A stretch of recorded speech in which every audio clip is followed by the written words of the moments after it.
All right, good morning. My name is Jeremy Pierce, Operations Section Chief for CAL FIRE Incident Management Team 3, here on the line fire for your morning update for September 14th. Starting on the fire, I'm going to start over on the west side of the fire on the 330 corridor. Moving up the 330 corridor, that has been one of the areas we've really been focusing our attention on, making sure that it does not get any farther west, travel west. As that fire travels west, just like I talked about in our previous updates, you run the risk of that fire running up towards the Arrowhead community.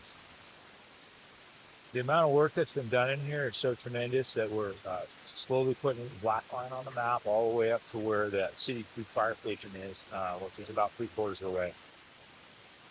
Once we pass the City Creek Fire Station, we got stopped over several days ago in that area on the 330, and the crews have continued to cut that out. We'll be right at that point where we think we can call that contained as well. We've got probably one more day on that.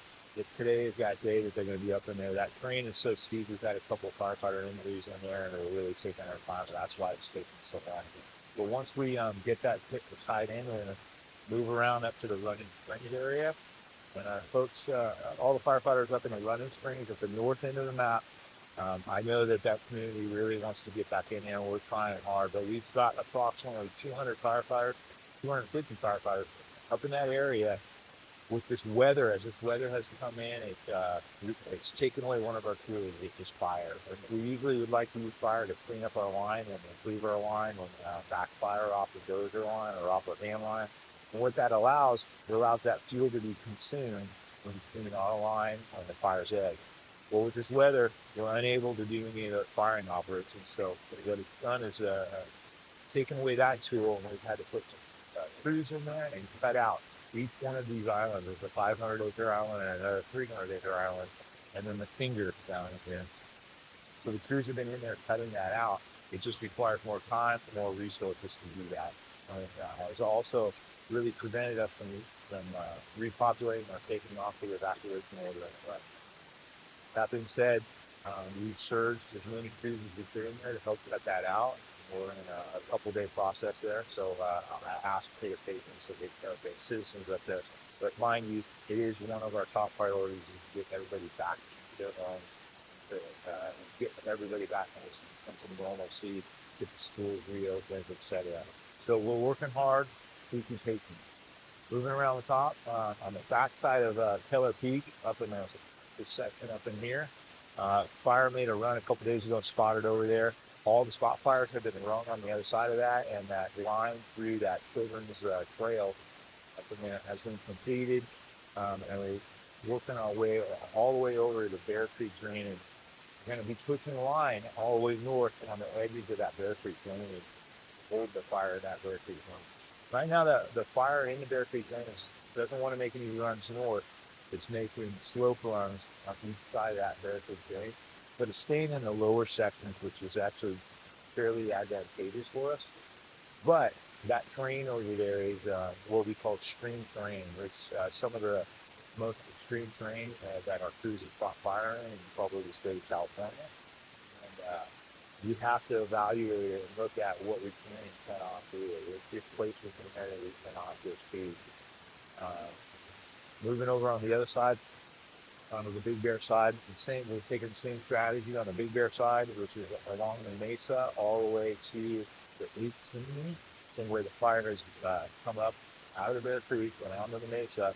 There's punching line and dozers have some line as that fire melts into the ice. The good news is as that fire creeps up or gets up onto the top of the mesa, it really slows down because of the fuel breaks and forklifts just put in there. We're taking advantage of that, and we're working with our research advisors to stay out of any cultural sensitive areas, but also maintain a line up along that Bear Creek drainage by the mayor try to make that run up that slope. Coming down onto the east side, very far east side, you can see that little finger where it looks like somebody's pointing there. That's where it moves around. That's where it challenged our line. It's going to continue to do that. We have a line that's coming off of the top of the mesa, and it's called Clark Grade and the N54 road.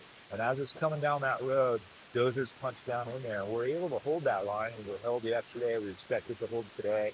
We have crews in there, and with the use of aircraft, we've got clean air in the mornings. But as the smoke rises, it tends to settle in the afternoons, and we're really losing our window for any use of aircraft in the afternoon due to that. So we'll have aircraft up there early to help with that. But as it fingers up there, we've got crews right on the line with hoseways and the bulldozers to pick up anything that may challenge our lives. And so far, they've been very successful. Fire then comes down into the Seven Pines Road, which is at the base of that drainer, and starts to move west. That line is continuing to be improved, but there's some spots in there that dozers can't work as trees can get into, and so they're going to try to poke their way in and what we call hot spot those areas, pick up any hot spots from into it. And then as it moves around right into Santa Ana River drainage and it starts to move east again, crews are working that area. But this section right here, just above Angeles Oaks, excuse me, just to the west of Angeles Oaks, they really are difficult areas. It's fingered down in there and it's backing down in there, but crews can't go direct on it because of the terrain.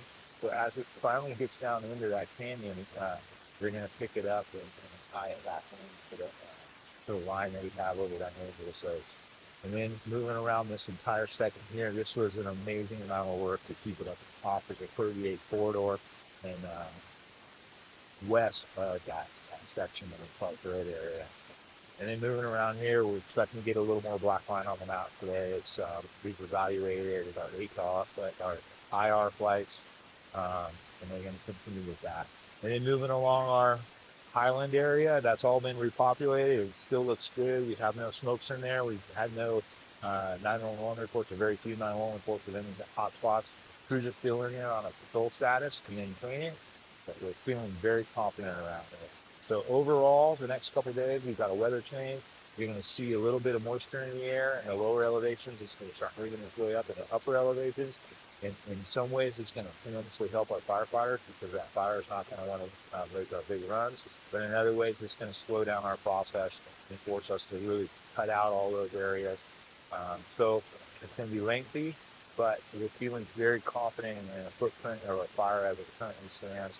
We've had 800 acre growth 3 days ago, 400 acre growth yesterday, the day before yesterday, another 400 acre yesterday. Today, I expect kind of the same kind of growth, nothing significant. We'll continue to work hard to put this thing, keep it in its footprint, and get all of our communities back to its normalcy. So thank you very much for taking this.